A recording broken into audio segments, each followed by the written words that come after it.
My message to our students and faculty who have expressed concerns is to give the Cardinal a chance. Listen to his message of hope and of love, and I think he will pleasantly surprise our audience. That's Dr. Linda Lemura, president of Moyne College, speaking out in support of Timothy Cardinal Dolan. The Cardinal was supposed to be the commencement speaker for Sunday's graduation ceremony, and it looks like he will still be the commencement speaker, but several students signed a petition saying Cardinal Dolan does not fit the values of their college, even though they attend a Catholic institution of higher learning. They say his alleged support of a fund that protects priests involved in sexual abuse scandals, as well as his beliefs against homosexuality, do not coincide with what their college is all about. This story must sound all too familiar to our next guest. From Newsmax, New York, we're happy to bring in Kirsten Powers, Fox News contributor and author of the new book, The Silencing: How the Left is Killing Free Speech. Kirsten, is this example from Moyne College essentially what we're seeing on campuses coast to coast?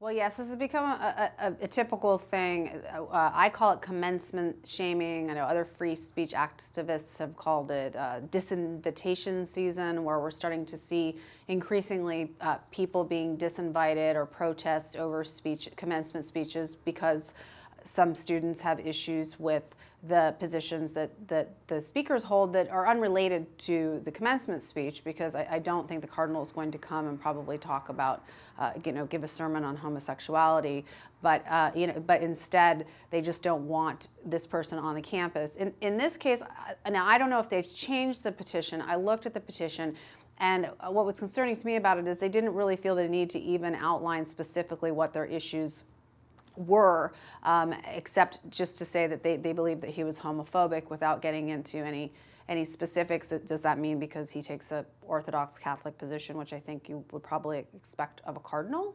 As to the other issue, I think that, look, I don't know enough about the accusation that they're making about the $20,000 payouts. To me, that would be a valid thing to complain about. But I think the Cardinal has spoken to that and has said that it's not true, and I'm not here to adjudicate that. So I think it's okay to protest certain things. I don't think it's okay to ask people to not come to your campus if they don't agree with you, though, on every single ideological issue. And this is the irony, Kirsten. You're a proud liberal. You make no bones about that in your television appearances and in your book and in your columns. But the irony is, we understood a liberal arts education was one of enlightenment and entertaining all sorts of ideas, even if you don't agree with those ideas. Right. This whole notion of silencing people with whom leftists disagree, this disturbing trend, is it going to continue, and does it have a certain resonance with the young?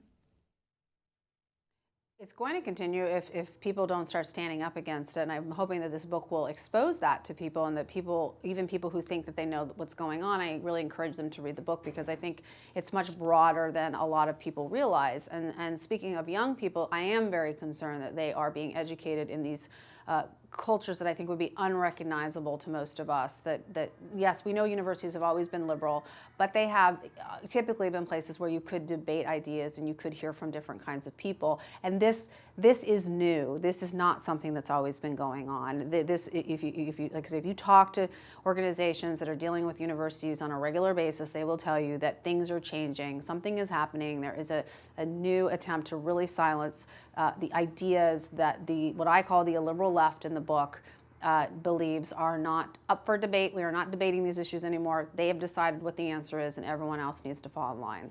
Kirsten, in your book, you take it into various different issues with various different people involved in it. For example, you mention illiberal left feminists as being a woman's worst enemy. Why do you think that is? Well, I think that a lot of the people who I refer to as liberal feminists are people who say that they care about women, they care about women's issues, except unfortunately that isn't true if it's a conservative woman or if it's a woman who opposes abortion rights. Then the same people who are saying misogyny is their biggest concern are engaging in misogynist attacks against people who disagree with them and delegitimizing them and demonizing them so that their views will not be considered to be valid views that we should be debating. And look, I'm writing this book from a liberal perspective. I think liberalism, as I learned it growing up, and certainly as I think anybody who knows anything about history, has been the liberals really have been the ones who have embraced free speech and who have articulated views that were very unpopular and have sort of, I think, brought the culture around to getting to this point of recognizing that free speech is about tolerating ideas that you don't like, letting people say things that they don't believe, and then debating them. And unfortunately, I just think this is just falling by the wayside in so much of our culture. And with a minute remaining, Kirsten, full disclosure, I'm about halfway through the book, and my reading comprehension may not be all the way there, but I haven't seen mention yet in the book of rules for radicals and Saul Alinsky. How much of the Alinsky influence is now bearing this bitter fruit? 30 seconds.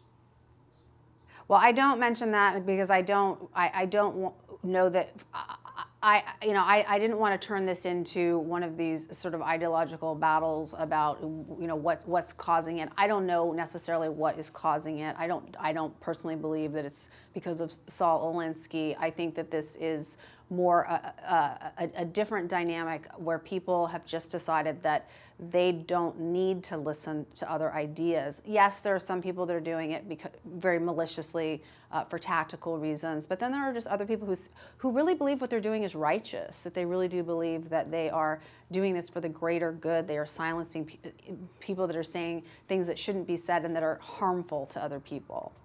Kirsten Powers, we thank you for the time. Again, the name of the book, The Silencing: How the Left is Killing Free Speech.